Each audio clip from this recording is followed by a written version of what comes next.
এতিয়া হৈছে শীতৰে হেমেকা ৰাতি হলে হয়তো টোপনিত লালকাল হৈ থাকে আপুনি, কিন্তু আপুনি যদি টোপনিত লালকাল হৈ থাকে তেতিয়াহ'লে আপুনি সজাগ খবৰ হ'ল। কাৰণ কিয় আপোনাৰ অঞ্চলটোত এতিয়া সক্ৰিয় হৈ পৰিছে পুনৰ গৰু চুৰি চক্ৰ। হয়, পুনৰ গৰু চুৰ কৰিলে মানিকপুৰৰ বৰিপাৰাৰ বুদ্ধদেৱ দাসৰ ঘৰত। এতিয়া চোৰে চোৰ কৰি লৈ গ'ল 2জনীকৈ গাই গৰু। চোৰ ইমান নিৰ্দয় চোৰ যে 2জনী পোৱালীক এৰি পেলাই মাইকী 2জনী নিবৰ কাৰণে তেওঁলোকে মৰহাক কৰিলে। মাত্ৰ 15 দিনীয়া আৰু এমহীয়া 2টা পোৱালীক এৰি পেলাই মাইকী 2জনী গাই গৰুক লৈ পেলাই চোৰ উধাই হ'ল। আৰু যোৱাকালি নিশা প্ৰায় 12ৰ পৰা 2মান বজাৰ ভিতৰত এই বিশেষ ঘটনাটো সংঘটিত হোৱা বুলি পৰিয়ালবৰ্গই এক প্ৰকাৰ মন্তব্য কৰিছে। কাৰণ কিয় তেওঁলোকে প্ৰায় 2মান বজাৰ নিশা জানিব পাৰিছে যে তেওঁলোকৰ মাইকী গাই গৰু 2জনী নাই আৰু ৰাতি শুৱা দুৱা লাগে। কাৰণ কিয় কোনোমতেই পৰিয়ালটো পোহপাল দি আছিল গাই গৰুৰ গাখীৰ বিক্ৰী কৰি পেলাই। অতি দৰিদ্ৰ পৰিয়ালৰ বুদ্ধদেৱ দাসৰ ঘৰত এতিয়া ঘোৰ অমানিশা নামি আহিছে। প্ৰায় এনেদৰে মানিকপুৰ বৃহত্তৰ অঞ্চলটোৰ বিভিন্ন অঞ্চলত চোৰে চোৰ কৰি লৈ গৈ আছে পশুধন। বিগত বছৰতো বেছিমাৰীৰ ভৱেন কলিতাৰ ঘৰত এনেদৰে গৰু চুৰ কৰিছিল গৰু চুৰি চক্ৰই। এতিয়ালৈকে তাৰ কিন্তু কোনো বিশেষ সমাধান ওলোৱা নাই। কাৰণ এনেদৰে প্ৰতিটো বছৰে বিভিন্ন সময়ত বিভিন্ন অঞ্চলত চোৰে চোৰ কৰি লৈ গৈ আছে পশুধনবিলাক। আৰু এইবাবেই এতিয়া বিপদত পৰিছে বিভিন্ন অঞ্চলৰ বিভিন্ন লোক। সেইবাবে আৰক্ষীলৈ কাটৰ আহ্বান, শীঘ্ৰেই এনেকুৱা ধৰণৰ চুৰি কাৰ্য বন্ধ কৰাৰ ক্ষেত্ৰত আৰক্ষীয়ে দৃঢ়তাৰে এক বিশেষ পদক্ষেপ লওক, যাতে চোৰে চোৰ কৰিবৰ কাৰণে মৰহা কৰিব নোৱাৰে। আৰু যোৱাকালি নিশা প্ৰায় 12ৰ পৰা 2মান বজাৰ ভিতৰত এই বিশেষ চুৰিকাণ্ড সংঘটিত হৈছে বুলি অনুমান কৰা গৈছে।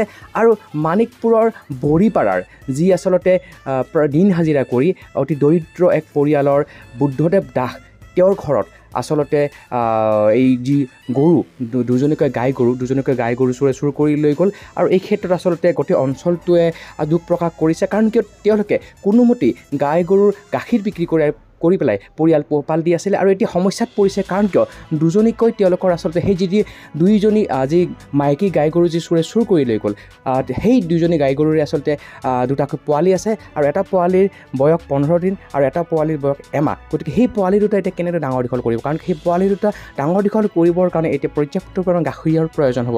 আৰু তেওঁলোকে কেনেদৰে আচলতে সেই বিশেষ গাখীৰ কিনি আনিব, কেনে ডাঙৰ দীঘল কৰিব, বা এতিয়া পৰিয়ালটো কেনেদৰে আচলতে পোহপাল দিব? কাৰণ কিয় সেই বিশেষ যেতিয়া মাইকী গাই গৰু 2জনী যেতিয়া চোৰে চুৰ কৰি লৈ গ'ল, এতিয়া তেওঁলোকৰ বাবে ঘোৰ অমানিশাৰ সৃষ্টি হৈ পৰিছে। আৰু সেইবাবে বাৰম্বাৰ আচলতে আৰক্ষীলৈ অনুৰোধ কৰিছে সচেতন মহলে, যাতে এনেকুৱা ধৰণৰ যি চুৰিকাণ্ড সংঘটিত হৈ আছে মানিকপুৰ বৃহত্তৰ অঞ্চলটোৰ বিভিন্ন ঠাইত সময়ে সময়ে এই যাতে বন্ধ হৈ পৰে আৰু চোৰে যাতে চুৰ কৰিবৰ কাৰণে মৰহা কৰিব নোৱাৰে।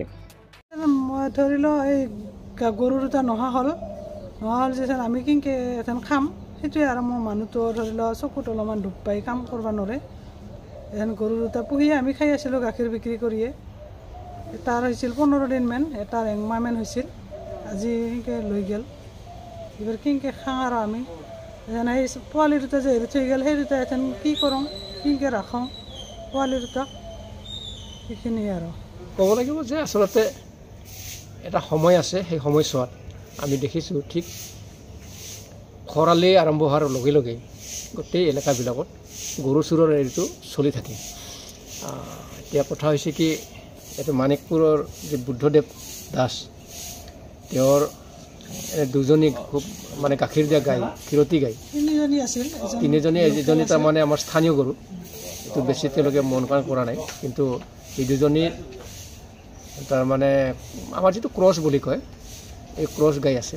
গতিকে ক্ৰছ গাই 2জনী ৰাতি বোধহয় খুব সম্ভৱ 12টা মানত হ'ব। এইটো খুব সম্ভৱ যেতিয়া মানুহ টোপনি একেবাৰে লালকাল হৈ যায়, তেতিয়াই আচলতে এই ঘটনাটো কৰিছে। আৰু 2টামান বজাত পৰিয়ালে গম পাইছে। কাৰণ তেওঁলোকৰ লাভ হোৱাকৈ যি 2জনী ক্ৰছ বা বেছিকৈ গাখীৰ দিয়া গাই, সেই 2জনীক উলিওৱাৰ কাৰণে সন্মুখত থকা তেওঁলোকৰ লোকচান বুলি ভবা গাইজনী আৰু অন্য গৰু, দামুৰী গৰু বা তেনেধৰণৰ গৰু আছিল সৰু, সেইবিলাক এৰি দিলে। এৰি দি লৈ গ'ল।